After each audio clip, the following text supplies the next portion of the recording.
All right, let's get right into it. Today in this explainer, we are unpacking a massive, highly controversial drop of declassified intelligence documents.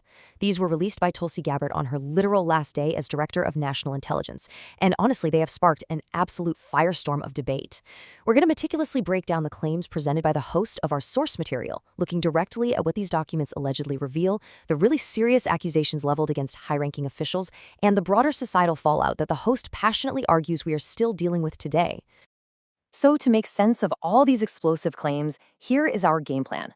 First, we'll look at the declassified document drop itself. Second, we're tracing the Wuhan folding. Third, we'll dig into the allegations of perjury. Fourth, we'll examine the claims of whistleblower retaliation. And finally, we'll cover the censorship and pandemic fallout. Okay, starting off with Section 1, the declassified document drop, and Tulsi Gabbard's final act as DNI. This is the inciting incident of the whole source material, a massive release of internal emails, whistleblower complaints, and grant documents. The explainer anchors its entire argument right here, on Gabbard's own stated reasons for the drop.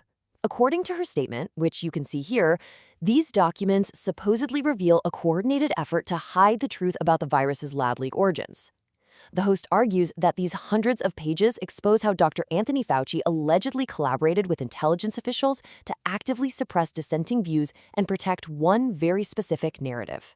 And you have to look at this timeline because the sequence of events is just wild. Day 1, it's Gabbard's final day, meaning she couldn't really be targeted for immediate retaliation when she drops the documents.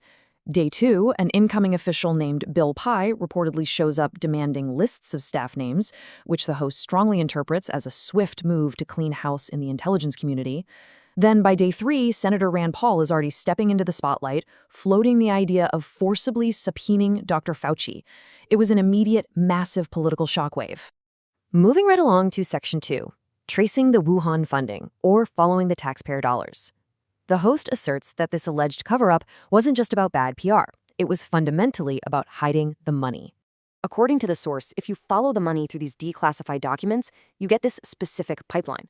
It starts with U.S. taxpayers, flows through Dr. Fauci's agency at the NIH, goes into a grant for the EcoHealth Alliance, and from there, the host claims, it lands right at the Wuhan lab to fund gain-of-function research on bat coronaviruses. To ground these claims, the host points to this exact real grant title found in the documents, Understanding the Risk of Bat Coronavirus Emergence. He argues this wasn't some obscure clerical error, but a deliberate funded effort to manipulate pathogens in a lab setting that, according to a 2020 government assessment cited in the release, actually lacked proper safety conditions. Then there's this number, $66,500. Now, that might not sound like billions of dollars, but the explainer highlights this as the exact amount from the grant budget that was spent directly at the Wuhan lab before federal officials finally suspended it.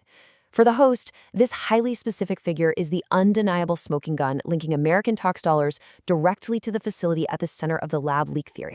Which brings us to Section 3, allegations of perjury regarding Dr. Fauci's sworn testimony. The explainer shifts from the financial paper trail to what the host calls one of the absolute most explosive legal claims in this entire document drop. The host builds this perjury case by setting up a direct side-by-side comparison. On the left, you have Dr. Fauci in 2024 categorically denying under oath that he influenced scientists with grant money or spoke to intelligence agencies about COVID's origins. But on the right, the host claims the newly declassified internal communications totally contradict this, allegedly showing Fauci deeply involved with those exact intelligence officials and privately worrying about the same research he was publicly dismissing.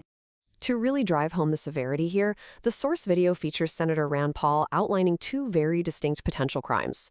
First, destroying federal records, accusing Fauci of instructing NIH head Francis Collins to delete emails about the Origins investigation. And second, perjury, for testifying under oath that he didn't engage in those cover-up activities. The host points out that Senator Paul is more than ready to subpoena Fauci to answer for these exact discrepancies. Now, this introduces a pretty fascinating legal wrinkle that the host brings up, an auto-pen pardon. Essentially, it's a broad pardon signed by a machine, not by hand.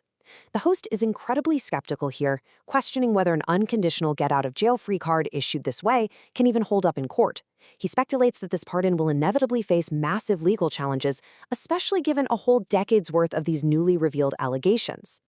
All right, Section 4, Whistleblowers and Retaliation, exploring the dissent within the intelligence community. Because beyond the money and the legal battles, the source material focuses heavily on the severe human cost for those inside the government who actually dared to question the official narrative. According to the host, these declassified documents reveal a brutal, retaliatory environment. Intelligence analysts who supported the lab leak hypothesis allegedly faced massive career marginalization. The source cites one example of a contractor being terminated just days after coming forward.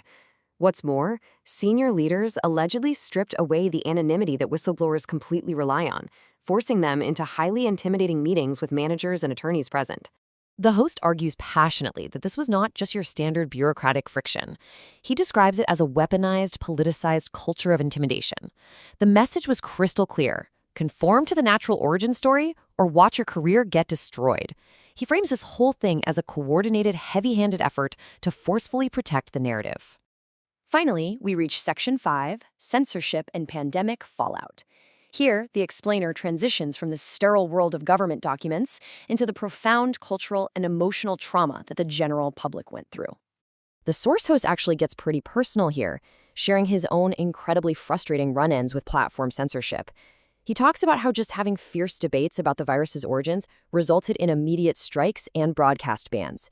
And he reminds us of the broader reality, that millions of videos and entire channels were just wiped off the internet simply for daring to question the official COVID narrative. To the host, this was a massive, orchestrated campaign to silence public discourse.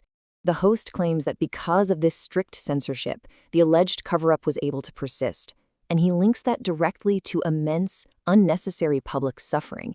He points to these specific, painful disruptions: small businesses ruined, kids losing vital years of education, and the profound tragedy of loved ones dying completely alone in hospitals because of visitation mandates. He also calls out public masking rules, which he claims, referencing Fauci's own alleged private doubts, were entirely ineffective. It's painted as the tragic collateral damage of a protected lie. So we're left with this really heavy, critical question to ponder. If the public fundamentally believes that their own institutions, the intelligence community, health agencies, the media, if they believe they all coordinated to hide the truth at such a massive human and economic cost, what steps are genuinely necessary for accountability? How does the society even begin to rebuild that trust?